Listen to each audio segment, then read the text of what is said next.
This is Between Hook Sets. I'm Jason Walter from In Through the Outdoors with my partner in slime, Kurt Underhill from the Fishing Crew. What is up, dude? Did you hear that slap when I set the hook? Did I just happen to? Did I get it on a drum beat or? I guess I wasn't paying that close attention. I just saw your face like, uh-oh. I went like that and something slapped. I'm like, what happened? And I'm like, oh, wait a minute. It wasn't here. There's nothing in my way. It had to have been you, but it wasn't you. Hey, okay, can I do this real quick? Because I messed up last week. So I think I called Daryl Peterson. I did not mean to do it. Daryl, I'm sorry. I didn't mean to, talking fast, right? You're just throwing stuff out there. And because I was talking about Daryl's 14.5-pound walleye, which, by the way, absolutely gorgeous, and he's got other monsters on the wall there too. So Daryl, if you're watching tonight, thanks for watching, and my apologies to you. Didn't mean to slip on the Peterson. I truly in my head have Daryl Peters, but when you're a ding-a-ling doing live stuff, you're bound to make a mistake or 10. So it happens. Yeah, a lot of conversation about fish catching up here. There are guys that are out for a couple hours. They're getting their limits. They're catching big ones. Got walleye going to taxidermists, and everything's looking good here after a tough spring, right? Yeah, I think it's starting to straighten out, and it's always June, right? I mean, mid-June is when it starts popping. I mean, we did the Highway Patrol tournament was yesterday, and they weigh 8 fish a day, so 16 fish for a 3-man team, and 56 pounds to win that tournament. Oh, so how many day was that? Was it just 2 days? 1 day, 3 got 2 day, 2 day, 3. So a 3-man limit? No, they weighed 8. They weighed 8. Okay, all right. Fish a day, so 16 fish for 56 pounds. So okay. Some very good fish coming out. They can go anywhere on Lake Oahe or Sharp. So I think everybody went up top, and it looked like a pretty good weigh-in. Nate was down there running that for us. So I was watching from afar, and it was looking good. So that was, that the big ones are up here, right? Yeah. Yeah.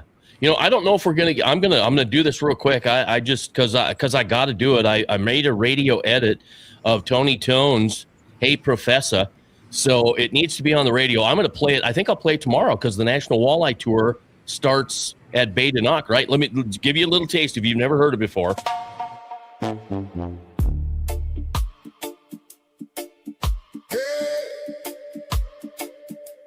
Professor in the lab again.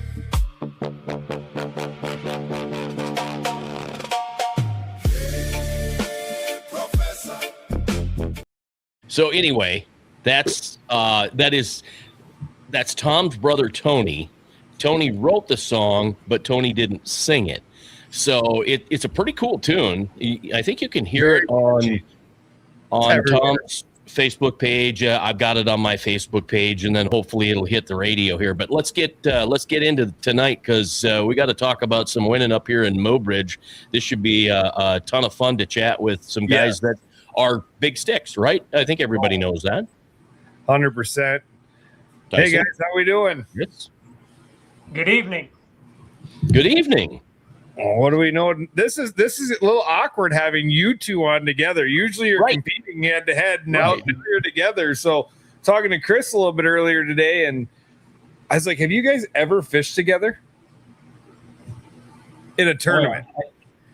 We fished a tournament together 9 years ago. I think it was like a small association event on Lake Sharp. I think we went to Marion's and a few other places, but Tyson and I are like basically the same person, right? We're both extremely passionate, extremely competitive. At some point we drifted together. I think, Tyson, do you remember when you called me and asked me if I wanted to do this one? Yeah, like it's funny before?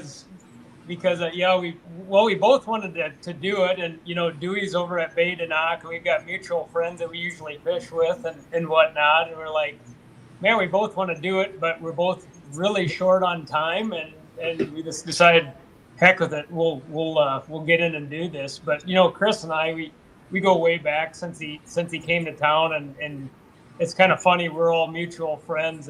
You know, his main partner Ben Brown and I and Chris and Dewey. You know, we kind of partnered up last year in the NTC down at Pickstown, and Chris found us an awesome place to stay. And so, you know, I know Chris has actually fished down on Francis Case.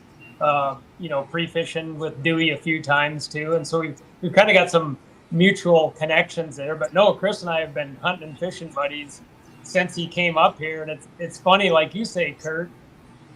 We have done a lot of competition together, but there is that fine line of friendship, and we know which areas we can cross and which areas we're respectful of, and it you know it works out. You know, Chris is a great angler and a good buddy too. So hopefully it's mutual there, Chris. Well, I think it makes for a great story. I've had a ton of people ask me who you guys are and where you're from, which to me says we've got a bunch of new walleye fishing fans, right? Because you guys have won Gov Cups, and that was the kind of the fun of it. Well, they've won Governor's Cups before. Oh, so they thought you won it together. No, they won it separately. You know, and so there's this little bit of naive in some of the fans that were at the weigh-in, which to me is fantastic, right? You're in our world, you're both fishing celebrities. That's the way it is. Your names are household names, but not to everybody. Which honestly, you have to admit, a little anonymity maybe isn't such a bad thing, right? Right. Yeah, I mean, I had a ton of fun, and like I said, I remember the first time I met Tyson. I was at the Downs Marina dock, trying a new propeller on an 18-foot boat. I had my wife and our daughter at that time, I think, was 1 or 2, and Tyson offered to back my trailer in, help me dock, park the truck, and do everything we needed to do so my wife and the baby didn't need to get out of the boat. And then he proceeds to tell me why that's probably not the right propeller, that I should try something else. And then got me pointed in, right. And that was the first boat that I ever owned was 10 years ago. So, okay, I want to hear the propeller story then. So what was, did you just have the cheap old aluminum? Yeah, I think I had like a 3-blade, you know, Tempest type deal, and Tyson got me pointed to a smaller 4-braid Bravo, and you know, he talked RPMs and rake and cup, and I still don't know what most of those things mean, but he got me pointed in the right direction. Don't let Chris Haines fool you. He's like he's a pretty sharp dude.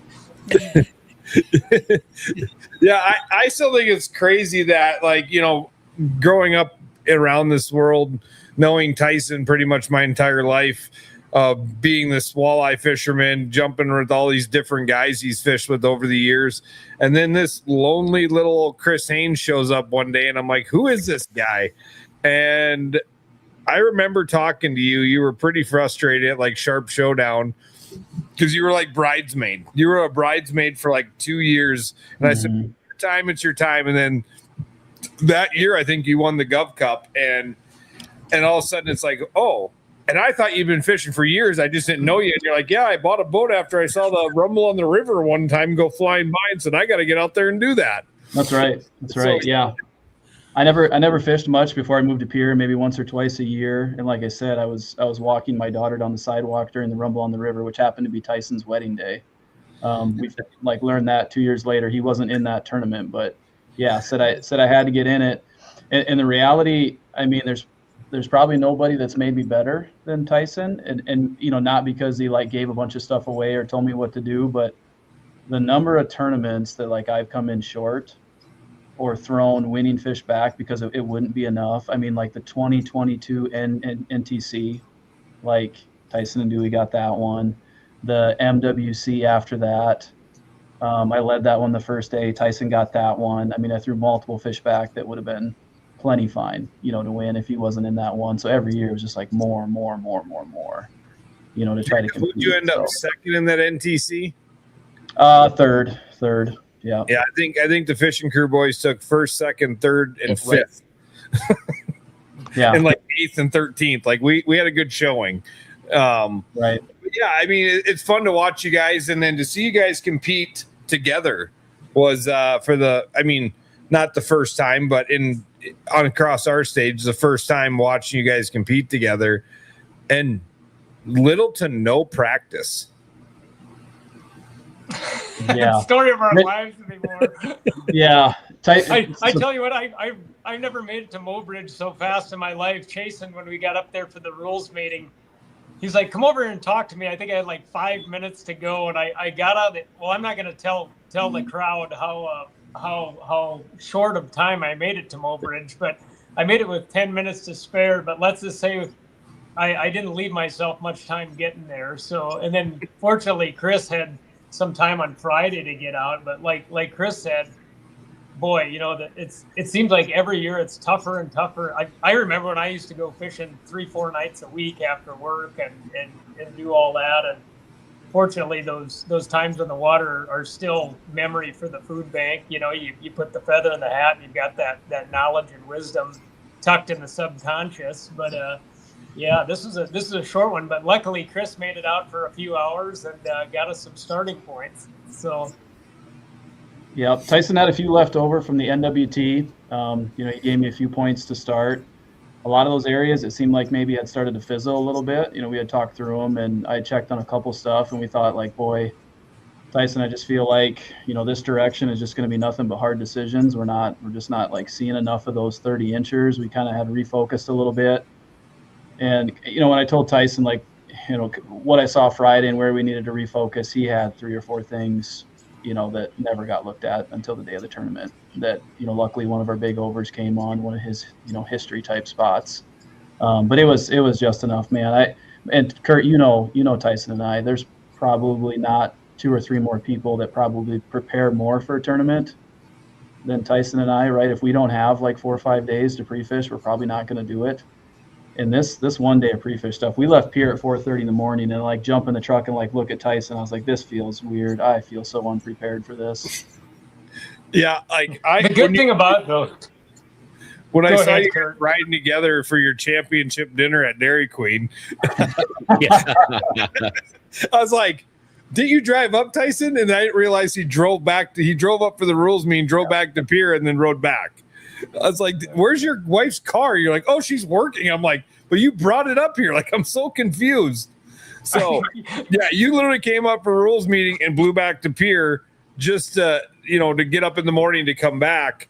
And I mean, you guys signed up one of the last teams to sign up, and you guys just winged it. And that's the thing. Like, we talked the rules meeting a little bit.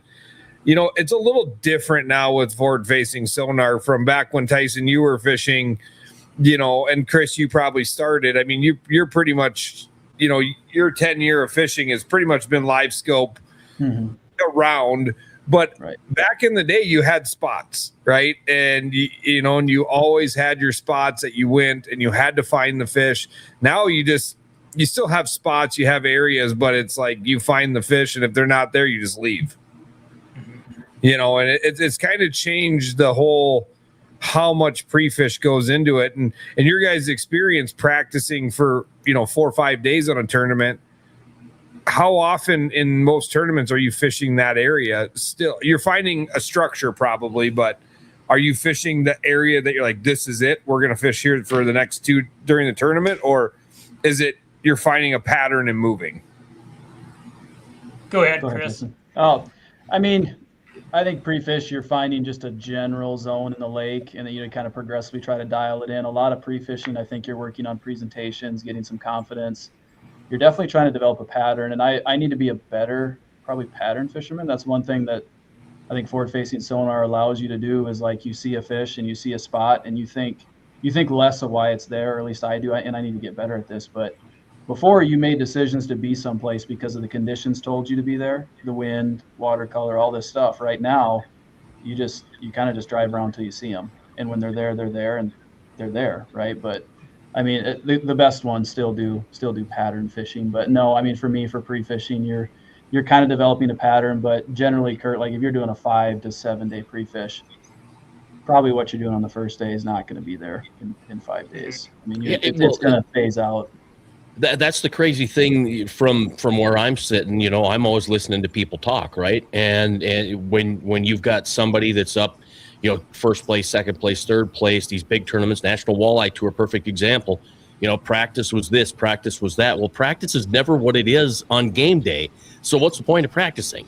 And I realize that you got to get out and pre-fish, but do we spend too much time? Do we over prepare mentally by pre-fishing, or is that still, is that really a necessary thing these days? I think, I'll chime in here, but I think the biggest confidence booster for me, I get anxiety when I'm not out there. I know that Lake Oahe and a lot of these bodies of water, it doesn't matter if it's just Lake Oahe, but walleye fishing in general, I think you need to be more nimble now than ever. The fish are ever changing. You got to move on the fly. I mean, heck, we're moving on the fly minute by minute or hour by hour, trying to hunt down these fish. And another thing you got to remember is these big fish are constantly moving, and you're looking for the right ones at the right time and the right mood. And in order to do that, you got to be on the move, and you got to be looking for the right marks and the right postures and the right attitudes to make things happen. And the pre-fishing is very important to me, just because I build that confidence, just being out there, being on the lake, knowing what the water temperature is doing, knowing what the wind is, how it's driving different, water colors and currents and etc. But on the other token, I said this to Chris driving up, a guy back in the day, like you said, Kurt, you had spots, you had waypoints, you didn't get the full picture. Even though electronics were good with 2D and with side imaging and etc., I remember when we used to drive around until we marked one, just flip it right out the back on that mark, and that was as close as you could get to fishing on the screen as it was at that point in time. But I think one thing that a lot of pre-fishing and getting your mindset on spots is, okay, we're going to go here, and this is where we're going to go, and we're going to catch them. I can tell you what, out of 90% of the tournaments that I've ever fished, none of them have come easy, including this last one. But out of all the tournaments I've fished, you're clawing and fight until the very end to get those bites. A lot of times it doesn't come easy. But I think one thing that less pre-fishing does for you is allow you to be more free and nimble. And if you go out there and you're saying, I'm just going to go with the flow today. I know enough in my mind and with knowledge to go out there and just be free, read the graph and see what I see, and I'm just going to keep moving until I run into what I'm looking for. Most of the time you will, but you might run out of time. That's the biggest. I always tell people they're always biting somewhere, which they are. It's not always dead everywhere, but whether you get them or not, it's just a matter if you have enough time to find them in that time period, And so I think having that pre-fish time is definitely a confidence booster. You get areas and zones that you can dial in on and then be more efficient with your time and connecting the dots. But there's also something to be said about fishing freely and not getting caught up in a plan, because 9 times out of 10, the plan changes by the minute or by the hour when you're up there. Well, and now that brings me to a question, Tyson, maybe for you and maybe a little bit for Chris, but do you think some guys are taking too much confidence and getting rid of, the water clarity, the current, the temperatures, and they're just fishing what they see on their graph and not putting the other puzzle pieces together with the new technology? I mean, that all comes into play, and it's very important. I mean, that stuff there can change by momentarily. With the, if you have wind coming up and it might be sweeping a mud line in or sweeping a mud line out, that can change by the minute. I'll never forget this in that Sharp Showdown that Max Sheets and I fished. We had that big rain. You remember that, Chris? Yeah. That huge rain. It wiped out the entire side. Yeah, we were fishing in an area, and literally the mud line was moving out by the minute. And I started in, and we were pitching in on the edge of this color line, and within the hour, I actually looked at my cursor on my track, and I actually moved out 400 feet fishing the same school. Usually I'd never be way out where I was. I'd never just pull out in the middle of the river and fish. because they're typically tucked into, a current seam or whatever. This is on Lake Sharp, by the way, but those fish are riding that color line out. And, that's just an example, but there's all of these fine details that come into play that you recognize that with time on the water. Somebody can't tell you, go look for this, go look for that, but with time and effort and all that out on the water, you tend to start piecing these little bits of puzzle together. And I guess all of those things, the details come into play always, no matter what. So yeah, I know Chris is a huge details guy too. So yeah, it just, you think about that, like everybody's like, well, you just fish the fish where they're at now, and that's what you do. But I mean, you're still seeing fish that don't bite. And it's not because they just want to, is that because what factor's making it other than they just don't want to bite? We're going to find the next one. Well, that was specific to this tournament too, right, Tyson? You remember, we started in our first area. We had watercolor that was super similar to practice, and that area, northern Oahe, it's not dirty, but it definitely has more of like a tannic or brown tint to it than the lower end does. It's not blue right now. But our first spot had good watercolor. There was a lot of life there. I think Tyson, bombed out and caught like a 19 3/4 that we didn't really expect to come from there. But we transitioned in the spot, really 2, 3, and 4, and we bailed on it extremely quickly. Like that was probably some of the cleanest water you had seen all spring up there, Tyson. Oh yeah, I mean, we had a change in northwest wind the night before. Yeah, on the NWT, like in the over the course of 2 days, this really threw a lot of people for the loop. But I was telling Chris about it. Over the course of 2 days, we went from 3-foot visibility to 5-inch visibility across the entire lake, and that was one thing that really put a wrench in things, because not only did you have to put the baits right in the fish's nose and be absolutely perfect, but then you're bouncing in waves and you couldn't be as accurate as possible and whatnot. But then clear water, on the other token, plays a role in that. Like Chris said, if you get ultra clear water, there's kind of a fine line there on the water clarity where they kind of give up their guard a little bit per se, or I don't know. Maybe it's just a little something that allows them to be a little bit more aggressive. But it seems like really dirty and really clear. It's like, oh boy, those could be some variables to deal with. So do you think we blame that on low water? And I think we were at 1598 and a half, 1598 and 6 inches. But you got moose flats coming out of the water. So you got all that silty stuff that's just every wave that hits, it's pushing it out. Blue blanket, same kind of thing there, not as drastic as moose flats. So I can understand why the color of the lake around town would be stained, So the further south and further north you went, did you see a little clearer water, or was it just absolutely stained all the way down?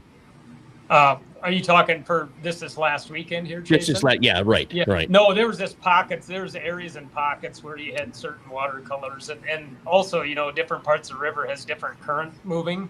Yep. A lot of people don't really think about that with the reservoir, but the water's moving, and it pulls that different color and whatnot into different areas. But Chris was very, very perceptive, and I know that he picked up on that in a couple of the areas right away. You pull in, you drop over, like, holy cow, like we moved 2 miles here and the visibility went to 5-6 foot versus 3 foot, and it's you'll find those little pockets here and there that kind of have those differences. So does that dirty water translate to you get out in the main channel and you're working some of the flooded timber? Does that translate down 60 feet, 30, 45 feet maybe? I guess we're down quite a bit. So the top of the trees are 35, 40 feet. Yeah, right. I mean, who knows, right? Right. It was out about that one. Generally in the spring, when you see a sharp color change, you'll see temperature associated with it. And when I said, whoa, it's clear here, and Tyson goes, well, what was the temp yesterday? Like, he asked me right away after that, which you generally, a lot of people don't pick up on that immediately. And it's only like 3/4 of a degree different than where I left it the day before. Okay. But I mean, you could see, and when people talk about forward facing sonar, you can pick up on a fish's attitude so much quicker. We probably cast at 4 or 5 fish, and you immediately knew like the attitude wasn't right. The water's cleaner. It did not take long to like blow. it's not as I think it's underrated for a decision making tool. Everyone thinks it's this magnificent big fish catching tool, but you also make decisions so much faster. Makes sense. So do you think sometimes you make decisions that are too fast and you leave fish that you might be able to drag out of neutral or even negative into neutral and finally get them to go? Or do a lot of guys waste a bunch of time on the wrong fish? I think it could go either way. Yeah. I mean, it's, I've been burned both ways, fun fishing, tournament fishing, etc. You can sit on them and then you'll hit a bite window, or we've all been there too, where, you go through and you find the school right away, and the first time you drop or you pull over them or you cast, depending on your technique, usually they'll rattle a couple off, and then all of a sudden, boom, they go lockjaw on you. Okay, I don't know if that's due to the fact that you pick off the active ones, and then they see their buddy Bob get yanked out, and they're like, well, we better cut down. I swear they talk. I don't know if that's the case or not, but I think it can go both ways. But a lot of times, I know a lot of us fish similar, and Chris is kind of an aggressive run and gun type of fisherman too, and you can shoot yourself in the foot on that, or you can progress and then find the right one too after several attempts. It can go either way. Sometimes it happens, sometimes it doesn't, but it's all in the approach that you believe in. And I think whatever your confidence and wherever that's at, I think that's what a person needs to go with. If you want to grind them out, some guys just grind them out and they make it happen, and other guys run and gun and make it happen. So I don't know what the right answer is on that, Jason. Does anybody? I know I'm an antsy fisherman, right? I will throw jig and wrap and throw it and throw it and throw it, and if I've got nothing, I'm on to a blade bait, I'm on to plastic, I'm on to whatever stupid concoction that I could create, because I'm like, well, if they're not going to go at this, they've seen everything else, I'm going to make something they've never seen before, and I always come up zero. I've seen it firsthand where I look back and go, what do you have over the side of the boat? Like, what is that thing? I don't know. It worked in Winnipeg one time, so I'm going to try it here. He's got a earring tied onto a crappie rig with a shiver spoon on the bottom of it. Yeah, well, and that's the crazy thing. You never know, but I guess that there's a difference between tournament fishermen and regular fishermen, and there have to be things that you guys have learned, whether it's from each other or learned from hours and hours and hours of practice, that do make you guys different from the regular guy like Kurt and I or whoever, or Gene or whoever's going out fishing. It's just interesting how you guys can come up a zero too, right? I mean, you can miss fish and come back with one or two, and that is altogether possible. But I wish you could tell us the difference between just a regular person fishing and a tournament fisherman. Is there a lot of attitude and confidence that goes with that, or is it a ton of practice and time on the water? Versus like a guy like me. I haven't been fishing for 2 weeks, maybe 3 weeks, and then I expect to go out tomorrow and catch fish. Mm-hmm. Yeah, I think the biggest thing that people don't understand. I mean, I might be getting off track here a little bit, but I think there's a misconception on tournament fishing. Just due to the fact, a lot of times when people say, well, how many did you catch today? Or, how many numbers are you going through? When you're fishing a tournament, you're not going for numbers. You're going for the right ones. And right. We had a fellow come up and ask us, how many overs did you go through today? And Chris and I were standing there before the awards, and we kind of looked at each other, and we didn't really say much, but it's like, we're not just fishing every fish that we see. It's a waste of time to do that. And the thing about it is we're trying to fish the right fish, and 9 out of 10 of them or 25 out of 30 of them are not going to bite. And that's just the way it is. And truly it's getting tougher and tougher every year. There's more pressure. There's obviously more that get taken out every year, and these fish tend to adapt and condition, I believe, and it's definitely not like what it was, 4 or 5 years ago. It's not even close. But the biggest thing about tournament fishing is finding those right ones and targeting them. And then, like you said, and anymore in Oahe, I think southern Oahe is different than northern Oahe, but anymore you have to have big overs to compete, and you have to have good slot fish. There's no if somebody has them or somebody's going to have them no matter what. So if you're going to this to have fun and fish and catch fish, that's fine. But if you're going to win, your strategy is totally different. And you got to take those chances of letting fish go that most people would never let go. They might come back and bite you. I've had that happen a lot, but then you might replace them, like that one that Chris caught. I mean, we had a really good over prior to that one that was, what was that fish? Was it 27 or 29 inches, Chris? I can't remember. Yeah, it was over 27. Yeah, but anyway, it was like, didn't even hesitate, threw it back. And there's a lot of people that wouldn't even think that's in your right mind, just to not even hesitate. We didn't even discuss it. Yeah, we didn't even discuss it. But the thing is, we know it's living out there, and where my anxiety comes in is I know it's living there, and if I throw one back and I don't get it, well, dang it was still a good decision. But they're there, and you have a chance at them, and if you make it click and you make it happen, then it's going to work out. And I know I've always had the mindset of, if you can beat the fish, you can beat every fisherman. I'm not worried about the fisherman. I'm worried about catching that are all worried about fishing tournaments and like, oh, we got to fish against Chris or Tyson. I said, no, you're fishing against the fish. Yeah, the fish are the equalizer and everything here. And yes, they may win more, they may do these things, but they can stumble and they can make the wrong decisions, and they can make the right decisions, and they may not be the right decisions at the end of the day. But that's how this all plays out, And if you go out there worried about competition, because I guarantee you, neither one of you guys get in the boat in the morning and take off and go, "Ooh, we're worried about those guys." Mm-hmm. You're worried about the big walleye biting. Yeah. Yeah. Right. Yeah. You got to worry about yourself, anyway, right? Yeah. Yeah. Tyson and I talked about this on the way up. I think when a lot of people see a win, or they see like 28 pounds, on the scale, I think they have this vision that, like, we were sitting at Mobridge at 10:30 waiting for the scale to open. It was already done in the first hour and a half. And the reality was, we didn't exactly have that tournament won at 2:00, did we, Tyson? I think we put the last two in the boat with 15 minutes to spare. And one of them was a 15 1/4 incher, by the way.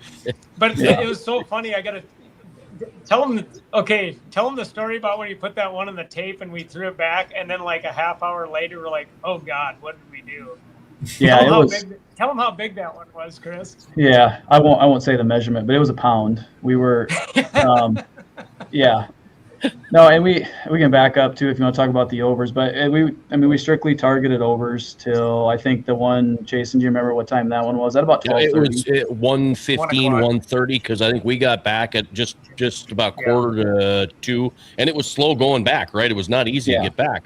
So it was probably 1:20. I guess I could look at my phone and know the exact time, but it was after 1, Chris, for sure. Because I know we only had an hour to fish for slots. Okay. We hadn't even touched them yet. I think we were riding a little high on the 12-pounder at that point. We pulled up to our first slot spot, and it wasn't as good as what we left it, right? And I think we had short of 15 inches, but the Denny in particular, that one allowed 14-inch slots, which is just crazy. Everybody's talking about 3.5 pound slots that Tyson and I were going to keep this. But no, a 1 pound slot came across at 1:30, and we were a little overconfident, tossed it back. And for the next hour and a half, we regretted it. I mean, at that point, it was north wind at 30. 30. Water coming up. Yeah, water coming over the front of the boat. Like, bilge pump wouldn't stop running, and we were short 2 fish. Yeah, and that so like a half hour in after that, Chris and I looked at each other and we're like, oh, we got an hour here.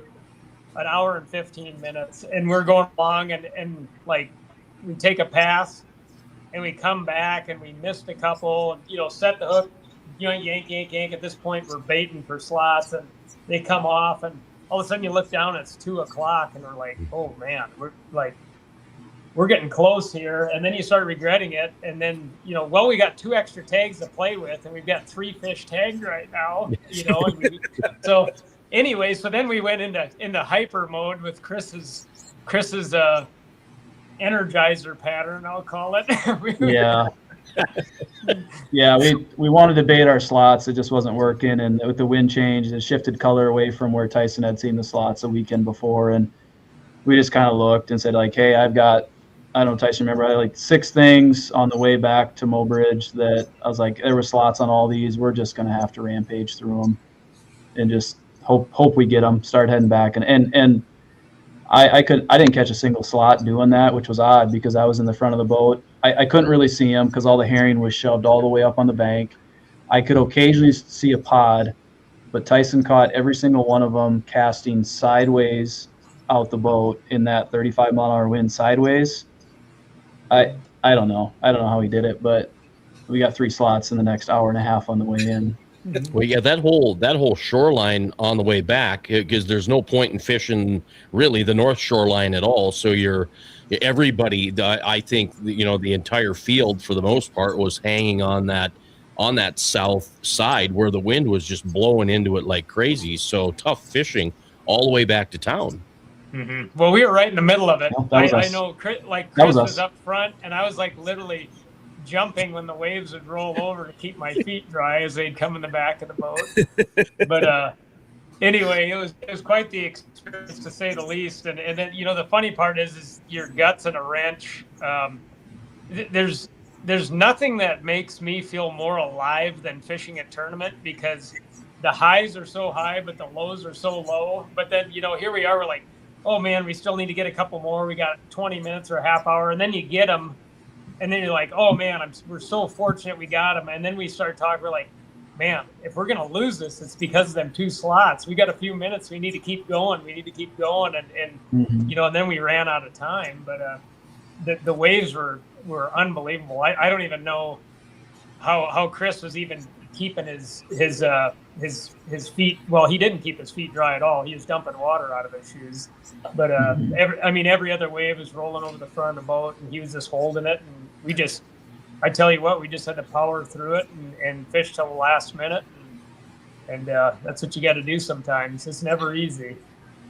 Well, and I tell people, a guy weighs this on day 1 and then they don't weigh shit on day 2. And I'm like, well, in this day and age, we're chasing slots, we're chasing overs. And if you don't get them overs or you spend too long on them, your slots aren't going to matter anyways. Yep. So it doesn't, if you spend too long chasing those overs, you're in a bind, right? It happens. It's probably happened to both of you in different tournaments where you spent way too long trying to get the over to go, and then you don't have time to get your slots. Then you're out of time. Yeah. Then you're out of time. Right. Unless you're lucky enough to catch 2 14.5 pounders, right? That you want to talk about coming in the right order and perfect.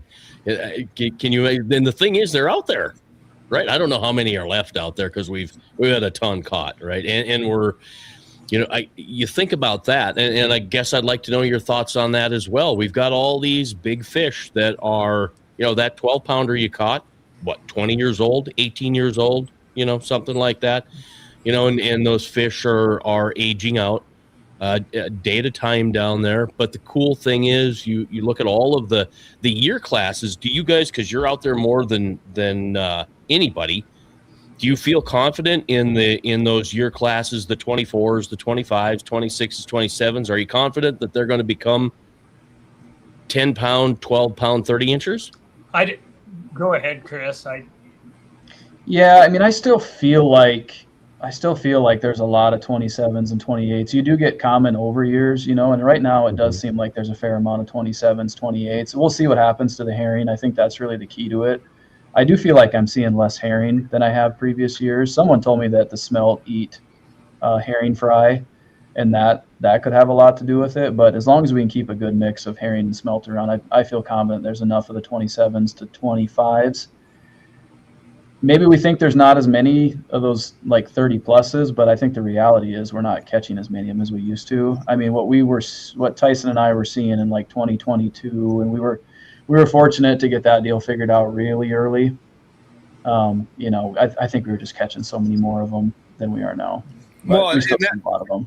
two things of that, and I want Tyson's opinion on that.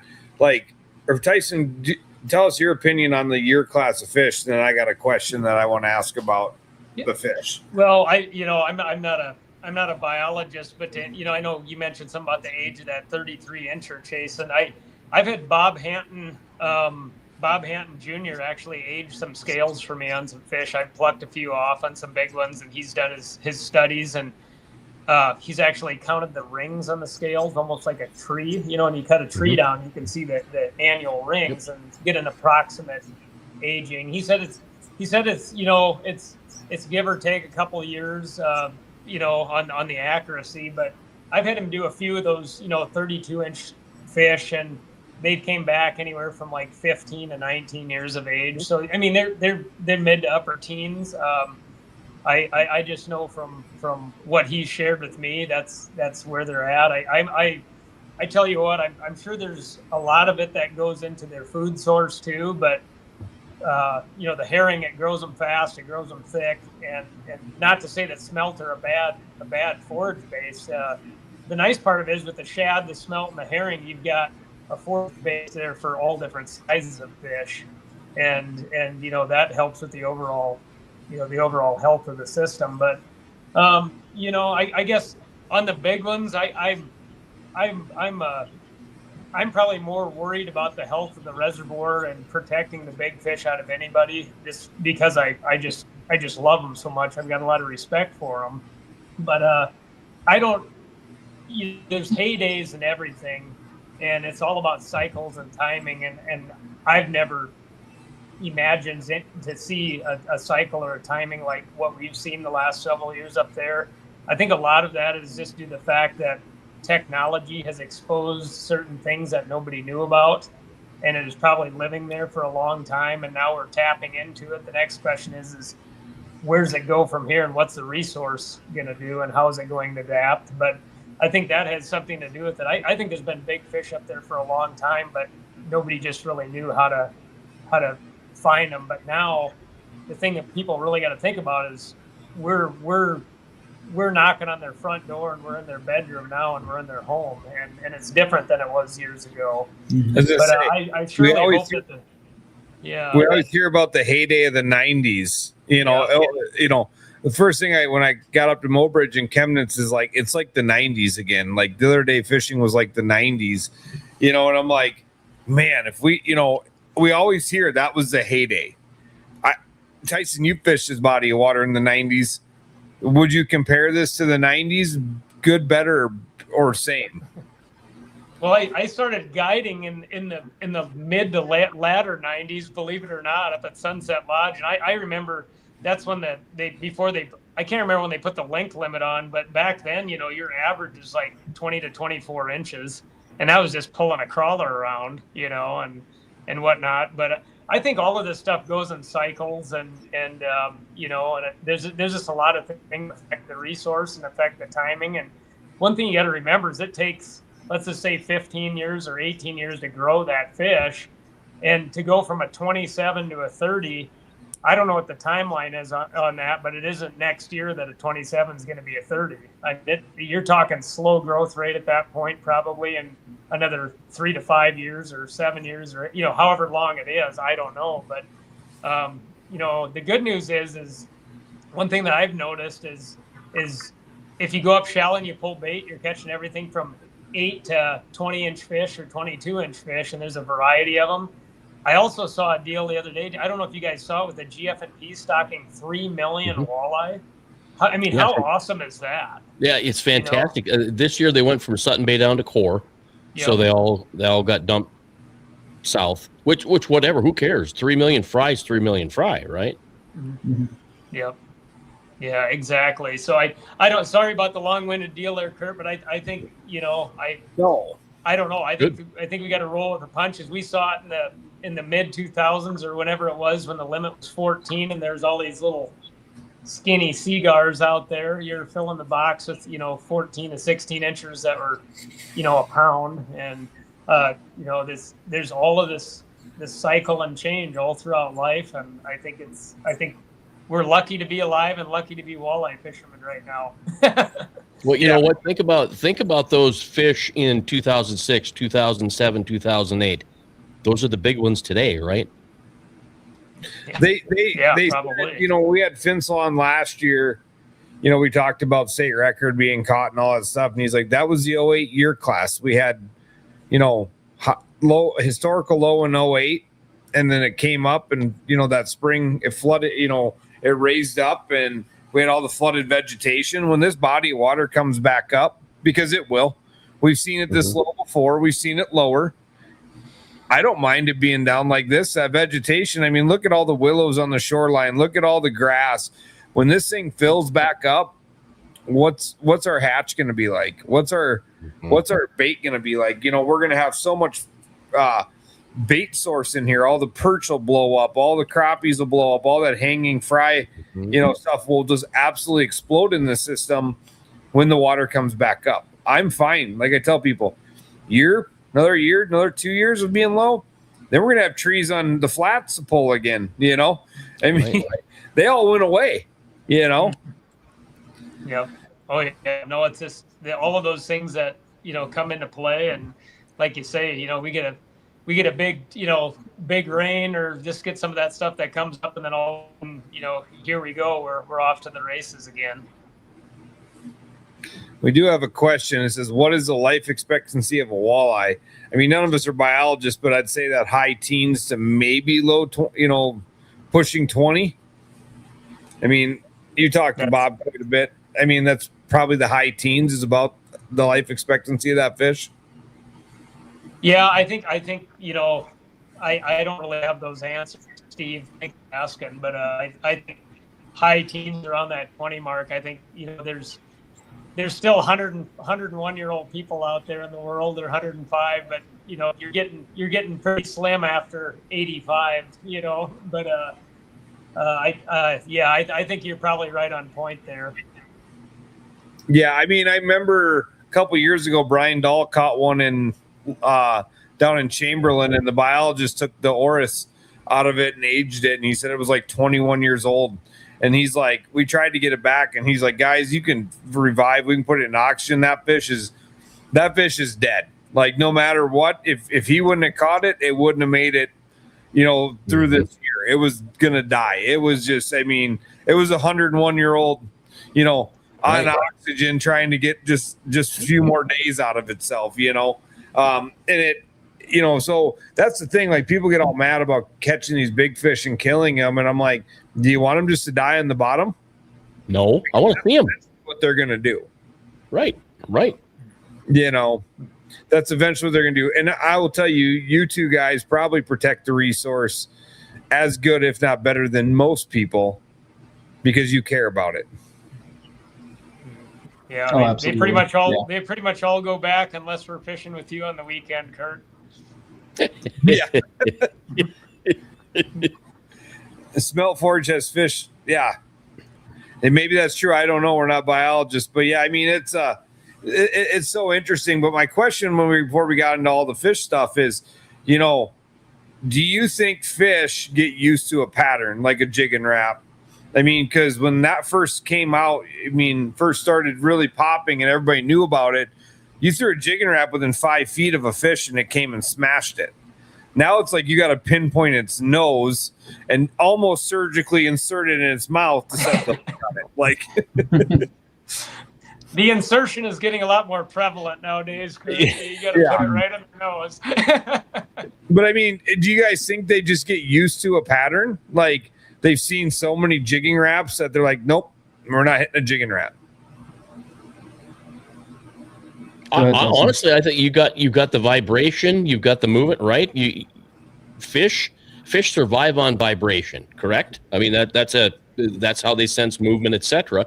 So you've got that jigging Rap doing what it's doing in the water. It sounds the same, jigging Rap after jigging Rap after jigging Rap. So Tyson, I just think they adapt to people pulling up and dropping on them and people casting at them, and I just think no matter what the strategy is or the presentation over the course of time, I think that they pick up on that. I think more so is just, I'll just use this as an example though, but prior to any tournaments, say that the Governor's Cup or any big tournament, you put 100 plus boats on the water for a week, you can have a suicide bite on the front end of it. And by the time the tournament comes around, you're like, I hope we can get our 5. And I know Chris has said that a million times too, but boat pressure and constant, targeting and whatnot through time. I mean, those fish will reposition, leave, go down, they tend to vanish miraculously. And I know we see that all the time when you put a lot of pressure on them, and it really changes the mood. And then, a week or so goes by, or 2 weeks, and all of a sudden here they are again. I think they adapt to those types of things, and especially with technology nowadays and everything like that. I think they pick up on that. I mean, you got to remember they've got a pea-sized brain, but they still adapt and they still survive. But I don't know. I know Chris kind of shared some things with me down on Francis' case, what he saw with pressure and things like that in years past. And I tell you what, I don't know if every fish will say, oh, I've seen a jig or I've been caught on a jig that looked like that, therefore I'm not going to bite. I think at certain times of the day when they're in the right mood, you're going to catch them. And the other 70% of the time, if they're not in the right mood, you got to move to the next one that's going to bite. But I definitely think that things play into that and their attitude over time. I mean, what would you say, Chris? Yeah, I think it's a lot of factors. I do think they start to get conditioned to some baits, but since the jig and wrap craze took off on Hawaii, we've also seen an exponential explosion of bait, right? So now we have these like super narrow bite windows, and you can say the jig and wrap's over or it's still here, but you go up there in August and nearly everyone is offshore, right? Well, when you did that 5 years ago, there was only a handful of people offshore, so there was no transducer noise. There wasn't as much bait. I can't say that it was entirely just a new lure, right? So I think it's a ton of environmental factors, a ton, including fishing pressure. Mm-hmm. But yeah, I mean, we always joke, Tyson, you're a big goose hunter. We always joke like the geese fly out really low the day the season's over, right? Mm-hmm. Or the day it's before. Like they know it's, then all of a sudden the next morning they've never been shot at, but they fly 2 miles high compared to flying 200 yards high, or this they from January until February 15th they come out at 4:50 in the afternoon. Right. and then on February 20th it's like 8:30 in the morning. Yeah, think about it today. You could take a picture of a buck in the ditch today. You could pull right up to it, stop, take a picture. You're 75 yards away, whatever. It's not like you can reach out and touch them. You're not getting that close to a buck in November to take a picture. Even I'll drive by pheasant coming home, and they're right there in the ditch, and I'll stop and I'll snap a picture. That's not happening in October. It's like they know. It's crazy how animals they're built to survive just like we are. So they do their survival tactics. But we didn't really touch much on the Mobridge tournament. I mean, we kind of touched on a lot of stuff, but we got about 7 to 6 minutes left. Go through kind of what you guys went looking for in your strategy on that event. Do we have the video, Chasen? I can't believe how much traction that's got. Yeah. Is it 25,000 views now? It's a lot. Yeah. Here, I'll tell you what it's got on my page.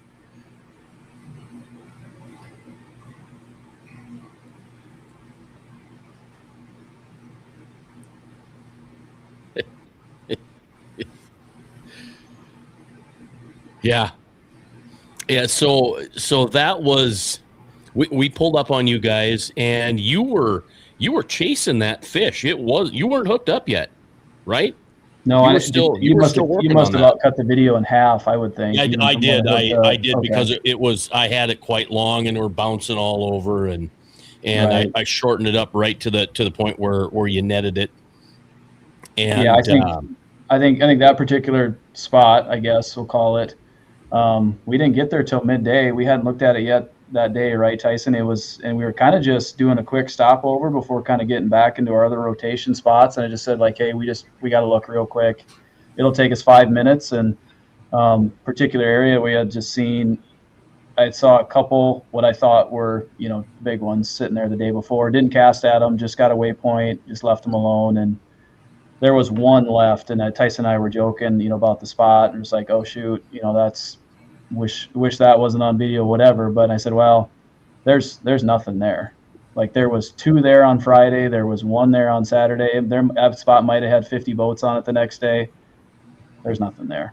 Yeah, honestly, one on the X deal, and I waypointed the day before, didn't cast at him, came back, and I mean, luckily there was 1 left. And I don't know if it was the same fish, right? Sometimes I think you waypoint a single fish and it just happens to be a good branch or a good rock pile, whatever the case is. But we pulled up on that one. The first one was blank, second was blank, third one I swung around. And to show you like how particular Tyson and I are, Tyson had just got off a rotation of being on the bow, and he had put his settings in on the Lowrance prior to that. And so when I jumped on, it was just you run yours a little hotter, don't you, Tyson, than I do? I don't know. I just set it where I wanted. Just did it till it looked right. Yeah. Right. So I look and I look over, and I thought it was a carp at first. Like, the fish was sideways to the forward-facing sonar. I thought it was a carp, and I was like, well, that doesn't make any sense. Shouldn't be any carp out here yet. And then the fish turned with the beam facing away from the boat, and I could see how long it was, could see fin detail, the whole deal. And I told Tyson, I was like, hey, there's a mega donk here. I made up mega donk on the spot, never said it before. And he goes, hold him back. And before he got the second hold him back out, then we were hooked up. You guys were sliding in. It's kind of when I started yelling, like, hey, stay back, just give us a minute. Tyson marked the line on the boat. I had to stay on the pedal because we were into the wind to make sure we didn't run over top of the line. He made an awesome net job. It was a ways away from the boat, and I mean, it just worked out. The funny part about that whole thing is we were sitting there, and like Chris said, we went through there, and it was like a luck deal because we went blasting through, looking nothing. Chris spun back with the wind. He's like, I'm just heading back over here, and then we're out of here. And like it was like one of them gifts from God that was just like sitting there, It's like it was right place at the right time. Here's a single fish, at that time. But when we repositioned in the wind, I looked up and I saw this boat coming. I'm like, what are these guys doing? And Chris was just nose down in the grindstone, and you guys were coming. And at this point, I had no idea who it was. And you're coming along, and I'm like, oh my God, they're going to come in right at the time of exactly when we're trying to do this. And we were waving you off and saying, move over. And then, Chris hooks up, but yeah, you can't make that deal up. That was just kind of a Hail Mary, I guess you could call it. Right place at the right time. Yeah, that was altogether a Hail Mary deal. Brent, we were just out cruising shorelines, checking boats, and turned on you guys. And once we got on, you're like, oh, well, that's Chris and Tyson. And then you said, hold up. And I was just looking at the boat. I wasn't even looking at you guys, just watching them. I'm like, well, wait a minute. They're working on a fish, and then boom, there's the hook set. And like, oh crap, that just happened right now in front of us. So the mayor figured out what happened. He said that Brent's boat scared the fish into butt. Yeah, that's probably right, because we got denied by about 40 of them the last hour, and then right. scared to death. We figured out the technique that Brett's boat scared the fish into biting. So We'll go with that. One last meal before this motor comes by. Right.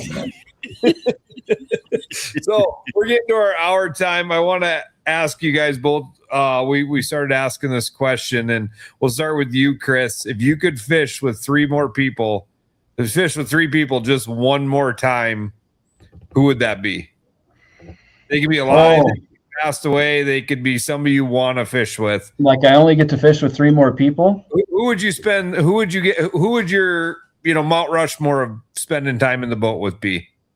Number one would be my grandpa Albert Theory. He was the first person to ever let me drive a boat. He got to an age where he couldn't get out anymore, and I think I had to help him go. I know he's with me every tournament. I just feel it. I wish he could see what fishing is and see what it's become, because that's not. We used to go down to like Elm Creek or the Bronix area down Lake Francis Case. He had a 16-foot Mr. Pike, and never had much for a boat, but it meant a lot to me that he gave me a chance. And then of course my dad. Obviously him and I are super close, and he got me started in fishing too. It wasn't much when I was a kid, just a couple times a year, and then probably my brother. Obviously family's first on that stuff. He doesn't get to fish much. Miles fished with me in that 2022 NTC. Had never seen a jig and wrap. He flew in the day before the tournament because Ben couldn't be there, and he fished for 3 days in that deal, and just couldn't believe what fishing had become. But those are my three. Perfect. How about you, Tyson? Oh, I can't narrow it down. That's why I started with Chris, so you can have some time to think. But the wheels are turning. No, I'm just going to leave it at this. I was very, very fortunate at a young age to have mentors take me under their wing, and I've been really, really fortunate to fish with some awesome people. A lot of people that took me fishing at a young age, and that helped me develop from a young child. And I can't narrow it down to just three, but I will mention a few names. Some of the very first guys that took me fishing and I started tournament fishing with was Kurt Volz and Rich Keeter. They took me all the time at a young age. My dad, I fished with him when I was younger, and all the way up until he passed. It was almost like a role reversal.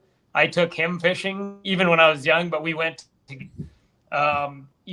Jeff Jurgensen, Max Sheets, Garrick McCumsey, Dwayne Jelm, Chris Haines, Brant Becker.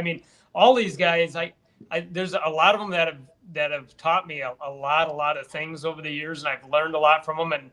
And my dearest friendships are people that I've met in the outdoors, whether it's hunting and fishing. And I can't narrow it down to that.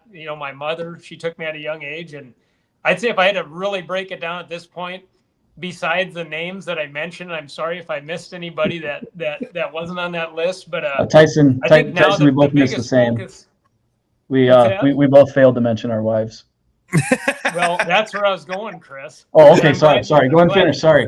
Because right now, I think the biggest thing for me right now and it's the hardest thing, is spending time with my son in these young years. And we all know you can't go out there with the tournament mindset with a 7-year-old. Nope. It's a totally different thing. But if I had to go back and just pick a couple, I think I'd put my time in on my wife and my son, and do it that way, and try to make him even better. I don't know if he's going to have the desire that I had at a young age and throughout my entire life, but he'll be the one to decide what he wants to do. And I just hope to expose him to those things. So he's going to take my job. Get right on. I think it'll be more so that than the fishing side of it. But yeah, I think he'll take my job. I think he'll be a great fisherman, but I'm nervous when he, a few more years, and he'll be like, just give me that mic and you go sit in the back corner, old duffer, and I got this. That wouldn't be such a bad but thing. Chris and I are both really fortunate. Our wives like to fish, and I know my wife Janelle. We fish tournaments together and fish sunrise to sunset back before we had Preston, and she was my fishing buddy. And I know Chris has fished a bunch of tournaments with his wife. He's fortunate that we're fortunate to have wives that support us, and I will say this, that encourage us to do it, and that's really awesome. Yeah, fantastic answer. Yeah, like I said, I knew when I asked that question, I started with Chris because I knew what you were gonna have to think a little bit. You've had pretty fortunate people to spend the time in the boat with, so it's kind of hard to who's the 3 people you'd fish, if you could fish with. That's a tough question for anybody, and let alone, with like your repertoire of people that you spent time with on the water. So is there anybody, let me ask this for both of you, is there anybody that if you've never fished with, but you'd like to spend a day in the boat with?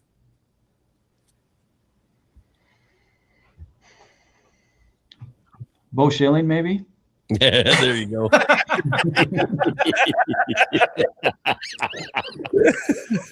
He's a little phenom. Right. Oh. Yeah, he's coming. He's going to be a problem. Yeah. So the funniest thing ever, here Bo and I, we exchanged some texts and it's funny. I got to know a lot of these guys through Dewey too, and he's a dear friend of mine, and we've learned a lot together and whatnot. But I'll never forget the Governor's Cup. I think Chris and I were standing there, and some guy walks by, and after Bo weighed in over 30 pounds each day, the guy goes, "Well, now we got to deal with another young one," and he just kept walking right by, the up and comers. That's a good problem. I like it. Yeah. We had Jeff Kelm on, and I asked him, have you seen a rookie class like this ever? Because I can't remember a time in at least NWT history you've seen this many young guns out there tearing it up. Yeah. Mm-hmm. Really doing well. Hats off to them. It's just that's awesome. They're ahead of the learning curve for their age. I can tell you that. Yeah. So, well, guys, we appreciate you. Congratulations again on the win. Thanks for taking some time out of your night to jump on with us. And like always, we'll see you guys here in the very near future. We got Home Builders Tournament coming up, not this weekend, but the following weekend. And then we're closing the door on the Gov Cup. Right around the corner. It is. It's coming quick. Well, thanks for the time. Thanks for talking walleye fishing. Congratulations to you. One more thing, not to take up much more time, but I just want to tell you guys, thank you for all you do. I can only imagine how much behind the scenes work there is. Like you said, Chris or Kurt, the new trailer is expedited the setup and pickup process that you have now. But your whole team is great people, and most of the time they've got smiles on their face, and ultimately you're putting on these events for things that fuel us and allow us to do what we love to do. And it's a team effort, and just want to tell you thanks. And then all the people that host and everything that goes into that. I know it's not just a show up and leave thing. It's a year-long planning and endeavor. So thanks a lot to you guys for all your efforts as well. Yeah, thank you. Thank you. Thanks for I'll add you to guys Jason, the media side that's been added the last couple of years since Jason joined the team has been awesome too. I know everybody really appreciates. I love going back to those. And Kurt, you lost a bunch of stuff off Facebook, but I love going back to those old clips and interviews. It's all on YouTube though. Okay. I love going back to those. Yeah, YouTube always got it. Yeah, Facebook. We appreciate you. About a year ago, they decided to start deleting after 1 month.